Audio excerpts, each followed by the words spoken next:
I was born in Boston. My father was a chandler, and we lived in a very small and rather crowded house, and we had not a great deal of money. But upon some particular occasion, I don't remember what it was, I was given, for the first time in my life, some money. I was 5 or 6 years of age, and I got a pocket full of coppers. I don't know how much, perhaps a shilling, perhaps a little less, all in halfpence and farthings. All I know is that they jingled merrily in my pocket, and I went out in the town, intent upon bringing home some great treasure purchased with my great fortune. Well, as I went along, I came upon a boy who was playing merrily with a tin whistle. In fact, he sounded so well upon it that I thought, oh, I should very much like to have such a thing. And I asked him, wherever did you obtain that? I should very much like to have a whistle like that. And he looked me up and down, and he said, oh, well, I shouldn't object to parting with this one. Have you any money? I said, oh, yes, I have money, I said. And I reached in my pocket and showed him my fortune. He took one look, and he said, ah, well, you have just enough. And he scooped up all my coins, and he handed me the whistle. Well, I went home delighted with myself, tootling away merrily upon my new acquisition. I think my brothers and sisters were not so pleased with me, for I made a great deal of noise. And at last my elder brother, James, approached me, and he said, Benny, where did you get that?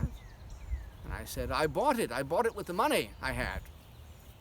And James said, the money, your present, how much did you give for it? I gave my money, I said. All of it? Oh, Benny, you've been cheated dreadfully. You could buy a whistle like that in any shop in town for a penny, and you gave 10 times its value, at the least. You were dreadfully cheated and made a fool of. Oh, I was humiliated that I had been so imposed upon, and of course all the family thought it very amusing also. I wept bitterly, and I don't even remember now what became of the whistle. I cared nothing for it after that. It was a dreadfully unpleasant experience. But you know, as I look back, I think that boy that cheated me taught me a very valuable lesson. And I have seen many instances of the same thing in the years since. I have observed perhaps a young man who has spent his entire fortune on gambling and wine and idle amusements and ruined himself for nothing. And I've thought to myself, young man, you have paid too much for your whistle. Or perhaps I beheld a good-natured young woman, perhaps sitting in a fine coach, next to a cruel brute of a husband who abuses her. And I think to myself, oh, young lady, you have certainly paid too much for your whistle. Or perhaps I have beheld a miser who has spent all his life laying up a great fortune.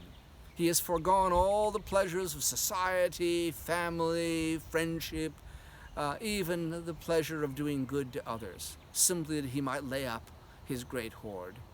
And I think, oh, most certainly, sir, you have paid too much for your whistle. It seems to me, as I look about me, that a great deal of the misery of mankind comes about from our inability to consider the true value of things. And if we understood their true nature and the real value of them, we would not waste our substance, our time, our money, our lives upon things that do us so little good. And I would that anyone who was listening to me would always consider this and be careful never to pay too much for your whistle.